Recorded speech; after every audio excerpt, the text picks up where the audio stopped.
আমার মনে হয় যে প্রত্যাশাগুলো আমরা এতক্ষণ শুনেছি এবং আপনারাও সারা বাংলাদেশ ঘুরে যেটা দেখে এসেছেন, that is very real. People want change and people don't want to go back to the old ways of muscle and money politics. So whichever force will be able to embody that, people are looking for that, and that মানে অনেকগুলো সীমাবদ্ধতা অবশ্যই আছে বিদ্যমান ব্যবস্থায়, কিন্তু মানুষের আকাঙ্ক্ষা এবং বর্তমান ব্যবস্থা is not being able to deliver. There is a big gap, and whoever is able to close that gap will win the hearts of people. Okay, thank you very much. আজকে যে আলোচনা, সেখান থেকে পরবর্তী বিষয়টা বলতে চাই। আমাদের যে ওয়ার্ড ক্লাউডটা আমরা দেখলাম, যুব সমাজ এবং নাগরিক সমাজের প্রত্যাশা, সেখানে একটা বিষয় বারবার উঠে এসেছে এবং এখনো যে ওয়ার্ড ক্লাউড আমরা দেখলাম, এখানে যে অডিয়েন্স আছেন, ওখানে গণতান্ত্রিক জবাবদিহিতা, অ্যাকাউন্টেবিলিটি, এটার কথা বারবার এসেছে। আমাদের যে বিদ্যমান ব্যবস্থা আছে, সেখানে কিন্তু গণতান্ত্রিক জবাবদিহিতার কাঠামোটা খুব দুর্বল। যেমন আমি যদি এই জায়গায় বলি যে আমাদের তো সরকারের 3টা অংশ থাকে, লেজিসলেচার, এক্সিকিউটিভ, জুডিশিয়ারি।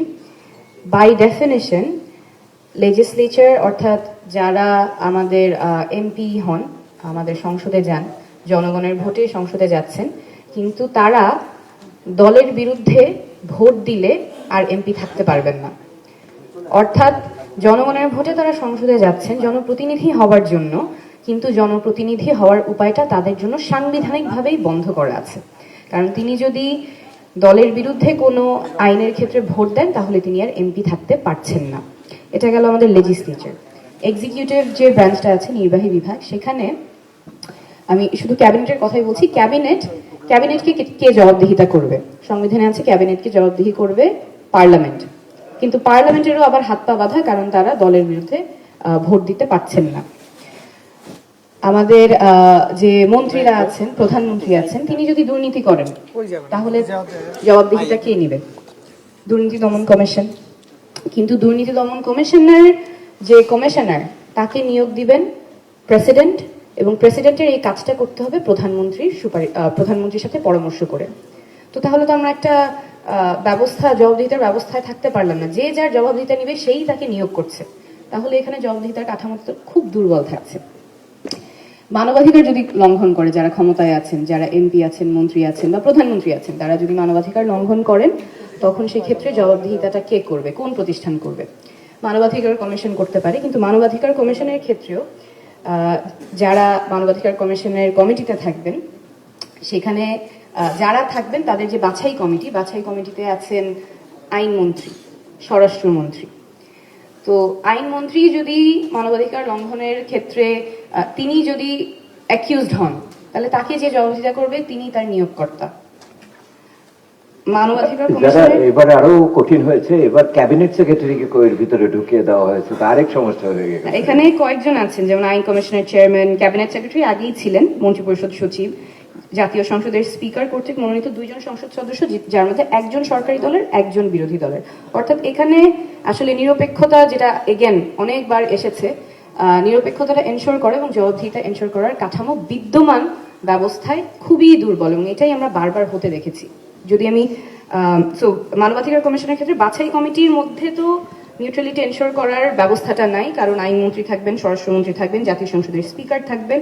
স্পিকার 2 জনকে মনোনীত করবেন, যার মধ্যে একজন সরকারি দলের, একজন বিরোধী দলের, আইন কমিশনের চেয়ারম্যান এবং মন্ত্রিপরিষদ সচিব।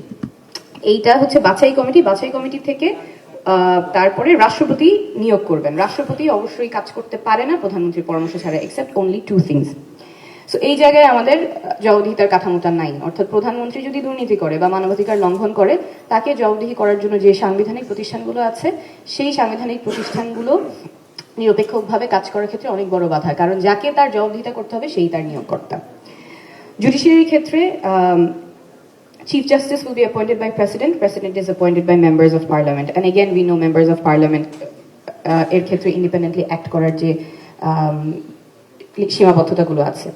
তো তাহলে যদি আমাদের এমন দল ক্ষমতায় থাকে, বা এমন মন্ত্রী থাকে, এমন প্রধানমন্ত্রী থাকে, যিনি দুর্নীতি করছেন, যিনি মানবাধিকার লঙ্ঘন করছেন, যিনি নাগরিকদের অধিকার কেড়ে নিচ্ছেন, তাকে সরানোর ব্যবস্থাটা কি?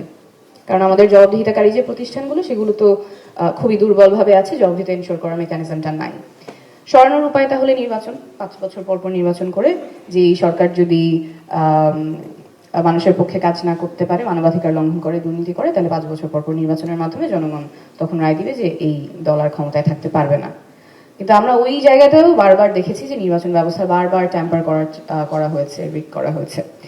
তো তাহলে তো আসলে আমাদের যারা ক্ষমতায় আছেন তারা যদি জনগণের অধিকার কেড়ে নেয়, তাদেরকে সরানোর আর কোনো উপায় জনগণের হাতে থাকে না। তখন একমাত্র উপায় হচ্ছে রাস্তায় নামতে হবে, জীবন বাজি রেখে, জীবনের ঝুঁকি নিয়ে আন্দোলন করে, অভ্যুত্থান করে তখন একজন মানবাধিকার লঙ্ঘনকারী বা একজন যে প্রধানমন্ত্রী দুর্নীতি করছে তাকে সরাতে হবে। এটাই তো আমাদের বাস্তব বর্তমান কাঠামোর সীমাবদ্ধতা, এবং সেটাই আমরা হতে দেখেছি। তাছাড়া তো আর কোনো উপায় নাই আমাদের বর্তমান ব্যবস্থায়, তাছাড়া আর কোনো জবাবদিহিতার কাঠামোটা নাই, এবং এটা বারবার আমাদের নাগরিকদের কাছ থেকে, যুব সমাজের কাছ থেকে প্রত্যাশাটা আসছে। তো আমাদের এইটা নিয়ে I think we have to keep the conversation going, এবং সংস্কারের যে কথাগুলো আমরা বলে আসছি সেই জায়গায় we need to keep the dialogue ongoing as well.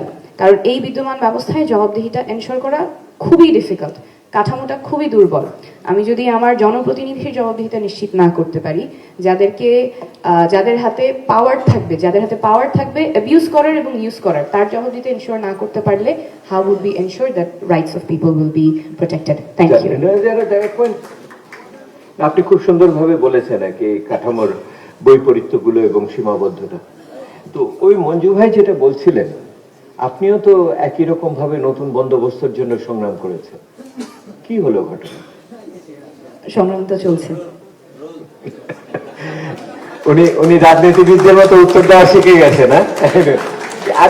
আরেকটু ভেঙে বলেন কি হলো ঘটনাটা। আমার মনে হয় যে প্রশ্নের উত্তর খুবই দরকার আমাদের। আপনি আমাদেরকে একদিন দাওয়াত দেন, সেখানে বলবো আর কি ডিটেইল।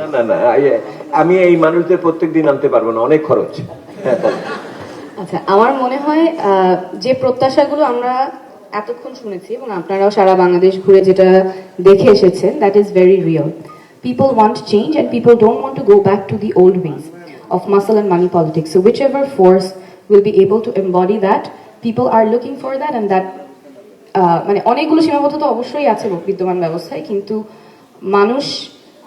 মানুষের আকাঙ্ক্ষা এবং বর্তমান ব্যবস্থা is not being able to deliver. There is a big gap, and whoever is able to close that gap will win the hearts of people. Okay, thank you very much.